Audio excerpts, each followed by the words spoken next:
We're taught something simple. If you're sick, you take medicine. But what if healing isn't just about pills and injections? What if some illnesses don't begin in the body at all, but in the mind? And what if ignoring mental health is the reason many people never fully heal? Stay with me, because by the end of this video, you may see illness very differently. For years, medicine treated the body like a machine, fix the broken part. But science now shows us something powerful. Your brain, emotions, and body are constantly communicating. This is called the brain psychosocial axis. Your immune system doesn't just respond to infections, it responds to stress. Inflammation isn't random, it rises under emotional pressure. Healing doesn't slow by chance.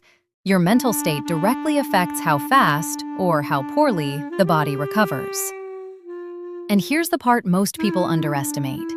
When emotional stress becomes chronic, it doesn't stay psychological. The body adapts to it.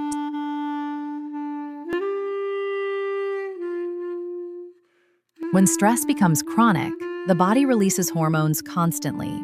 At first, they help you cope, but over time, they weaken immunity, raise blood pressure, increase inflammation, damage tissues. This is why stressed people often develop physical illnesses. But stress doesn't always show itself immediately. Sometimes it hides, until years later.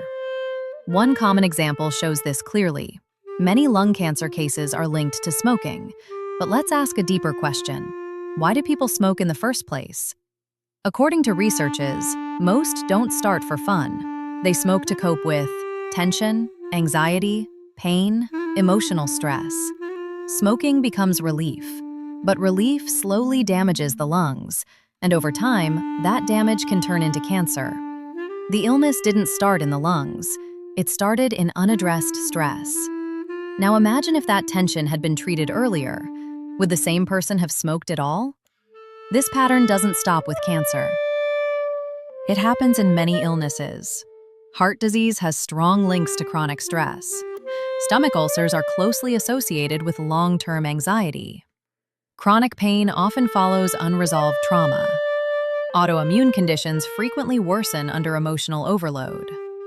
Of course, not every illness is emotional, but many are deeply influenced by prolonged psychological strain. And here's where it becomes more concerning. Even when people are diagnosed, and even when they're given the right medicine, healing still doesn't always happen. Why? Many people with physical illness forget their medications. They stop treatment early. They miss appointments. They feel hopeless. They don't recover fully. This isn't because medicine doesn't work. It's because the mind is not in a healthy state. Depression drains motivation at a basic level. People stop taking medication consistently. They stop attending follow-ups. They stop believing treatment will help at all. Stress doesn't just slow healing, it makes self-care feel pointless. And fear doesn't only weaken the immune system, it convinces people they're already damaged, so taking care of themselves stops feeling necessary. That's why illness becomes harder to treat when mental health is ignored. The body isn't just fighting disease, it's fighting hopelessness. Without mental support, the body struggles to respond. And that's why patients with emotional support often heal faster, while those without it struggle far more. So what happens when mental health is treated alongside physical health? Stress levels come down, and the body finally exits survival mode. Sleep becomes more regular, not because life suddenly gets easier, but because the nervous system finally stands down.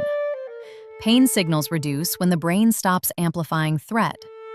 Inflammation settles as stress hormones fall. Blood pressure stabilizes once the body isn't constantly bracing. Treatment starts working, not because the disease disappeared, but because the body is no longer fighting itself. That is the difference mental health care makes. So, therapy, stress management, emotional support. These aren't extras, they are medical tools.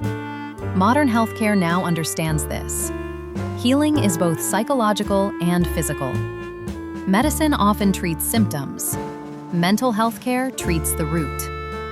Think about this. If stress causes headaches, painkillers may stop the pain, but stress keeps bringing it back. Remove the stress, and the headache may disappear completely. This happens in many conditions. When the root heals, the body often follows naturally. Medicine saves lives. It's powerful. It's necessary, but it isn't the only cure. Because humans aren't just bodies. We are minds. We are emotions. We are experiences. Sometimes healing doesn't begin in hospitals. It begins by addressing stress, by healing emotional wounds, by caring for mental health. Because when the mind suffers long enough, the body eventually speaks. And true healing happens when we listen to both.